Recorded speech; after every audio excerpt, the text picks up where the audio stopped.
On Christmas Eve 1945, the Sodder family's home in Fayetteville, West Virginia, was reduced to ashes in a mysterious fire. George and Jenny Sodder, along with 9 of their 10 children, were inside the house that night. But as the flames consumed their home, 5 of the children, Maurice, Martha, Louis, Jenny, and Betty, vanished without a trace. The fire broke out around 1 a.m. George and Jenny, along with 4 of their children, escaped, but attempts to rescue the remaining 5 were impossible. George tried to use his ladder to reach the second floor, but it was missing. He attempted to drive his truck to the window, but neither of his trucks would start. The fire department, located just a few miles away, took hours to respond. By morning, the house was nothing but smoldering rubble. Investigators concluded the fire was caused by faulty wiring, but the Sodders never accepted this explanation. They had recently had the wiring inspected, and Christmas lights were still functioning as the fire started. Even more bizarre, there were no remains found in the ashes. No bones, no evidence that the 5 missing children had perished in the fire. The official report suggested the fire had burned so hot that it completely cremated their bodies, but forensic experts disagreed. Even in house fires, some remains are always found. Then strange clues began to emerge. A witness claimed to have seen a man watching the Sodder home in the days before the fire. Another came forward to say they saw the missing children in a car driving away as the house burned. A woman working at a diner hours away claimed she served breakfast to 5 children matching their description the next morning. The Sodders began to believe their children had been kidnapped. Theories about the case spread quickly. Some suspected the mafia was involved.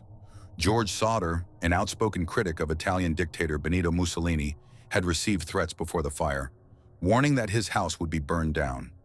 Others believed local law enforcement was covering up the truth given their slow response and unwillingness to investigate further. In 1947, 2 years after the fire, the Sodders received a chilling letter. Inside was a photograph of a young man with a striking resemblance to their missing son Louis. On the back, a cryptic message read, "Louis Sodder. I love Brother Frankie, Elo boys." A 901, 32, or 35 inches. The Sodders hired a private investigator, but he disappeared without a trace while looking into the case. Desperate for answers, the Sodders placed a billboard near their home with pictures of the children, offering a reward for information. They spent decades following up on leads, but every trail eventually went cold. Jenny Sodder wore black in mourning for the rest of her life, never giving up hope that her children were still alive. More bizarre details continued to surface over the years. One firefighter later claimed he found a heart in the ashes, which was placed in a box and buried. When exhumed, however, it was found to be nothing more than beef liver, deliberately planted to mislead the family. The contradictions in the case only deepened the mystery. There were also numerous reports of sightings of the missing children. One woman in St. Louis claimed a strange family had come through town with 5 children, who seemed fearful and avoided speaking. Another woman in Texas believed she had met Martha Sodder and even showed the family a picture of the girl, but no conclusive evidence linked the girl to the Sodders. The family continued to receive mysterious letters over the years. Some were written in a strange, unidentifiable script, while others contained veiled threats or cryptic clues. One letter, sent decades later, claimed that one of the missing boys, Louis, was alive and living under an alias in Kentucky.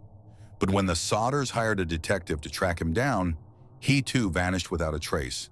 The case has fascinated amateur sleuths and true crime enthusiasts for decades.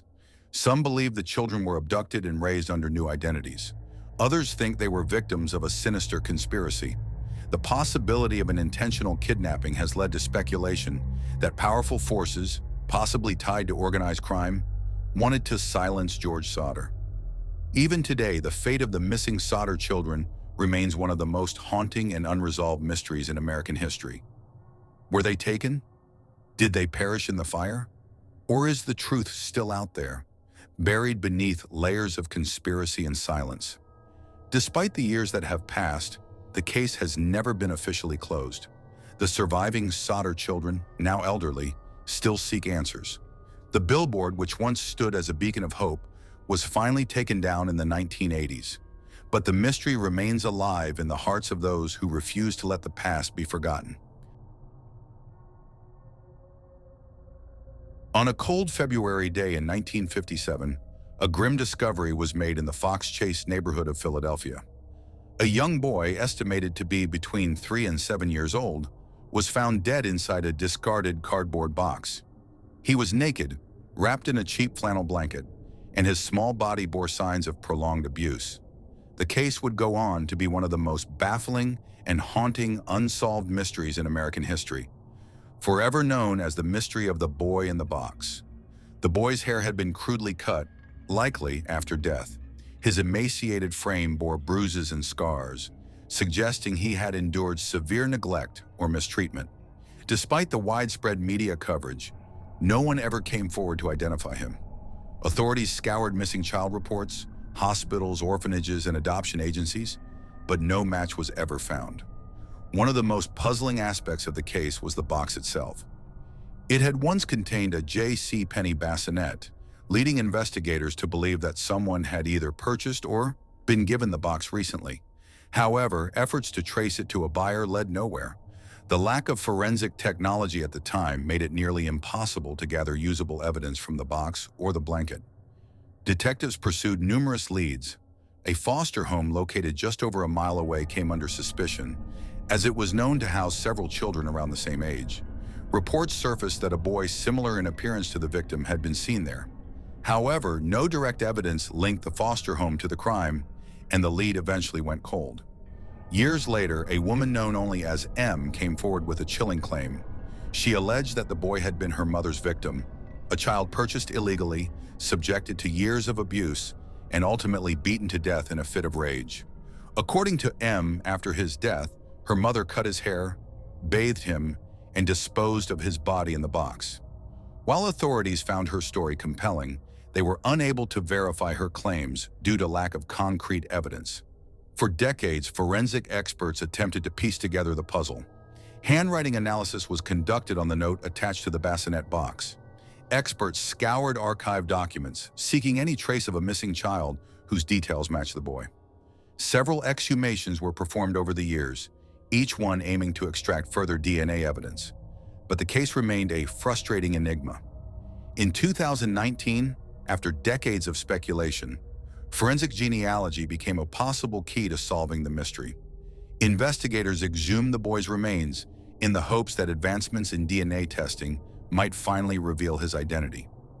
In 2022, authorities announced a breakthrough. The boy had been identified as Joseph Augustus Zarelli. While his name was now known, the circumstances surrounding his death and how he ended up discarded in the box remain unknown. His parents, long deceased, took their secrets to the grave. The boy in the box case remains an unsettling reminder of how easily some children can slip through the cracks of society, their lives forgotten until tragedy brings them to light. Even with his name now restored, the haunting question remains: who killed Joseph Augustus Zarelli and why? Decades later, the case still captures the imagination of true crime enthusiasts and investigators alike. Was it a cover-up, a case of horrific abuse hidden for years? Or was it something even more sinister? Some mysteries, it seems, refuse to be buried. Some believe that the true story will never be uncovered, that too much time has passed, and those responsible are long gone. Others hold out hope that a final piece of evidence, a forgotten letter, or a deathbed confession could one day reveal the truth.